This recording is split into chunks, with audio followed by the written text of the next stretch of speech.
I'm Ashy Boo Boo. Here's what happened. The United States has lifted export controls on two of Anthropic's AI models, Fable and Mythos, after earlier restrictions were put in place over concerns they posed national security risks. The controls were removed following a review, clearing the way for these models to be accessed internationally. The original restrictions had limited where and to whom the technology could be made available, reflecting ongoing tension between the pace of AI development and the government's ability to assess what it can safely let leave the country. That tension, apparently, has now been resolved, at least on paper, and at least for now.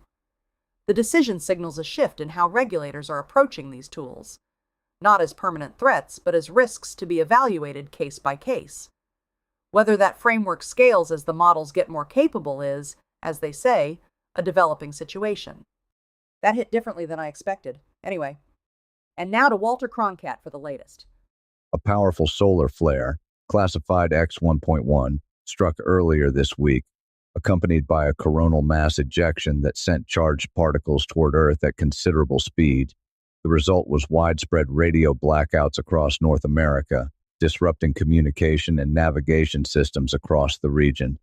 X-class flares are the most intense category on the solar scale, and this one made itself known. Aviation, maritime, and emergency services that rely on high-frequency radio were among those affected during the blackout period. The Sun, it should be noted, issued no advance warning and has not commented. Solar activity of this magnitude is being closely monitored by space weather agencies, who say further disturbances remain possible. The situation, as of this broadcast, is ongoing. I have been doing this since before most of this staff was born. I mention it as context. And that's the scoop.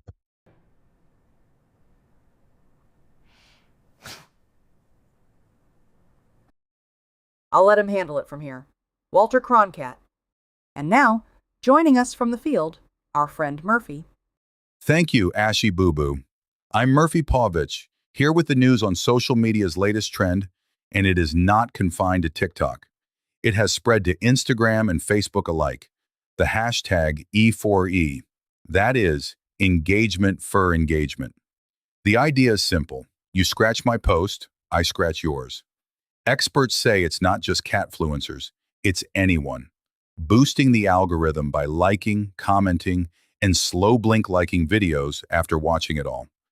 And here's the part that should concern you. Followers no longer guarantee a thing. Every platform has quietly stopped rewarding popularity and started rewarding proof. Your content must earn its place each and every time.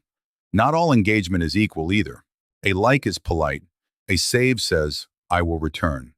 A share says, others must see this. The experts insist those are worth far more than a humble heart. They are also watching whether you watch, all the way to the end. Completion now outranks the like on nearly every feed. Apparently it works best from the bottoms up. Bottoms up, scotch and paw.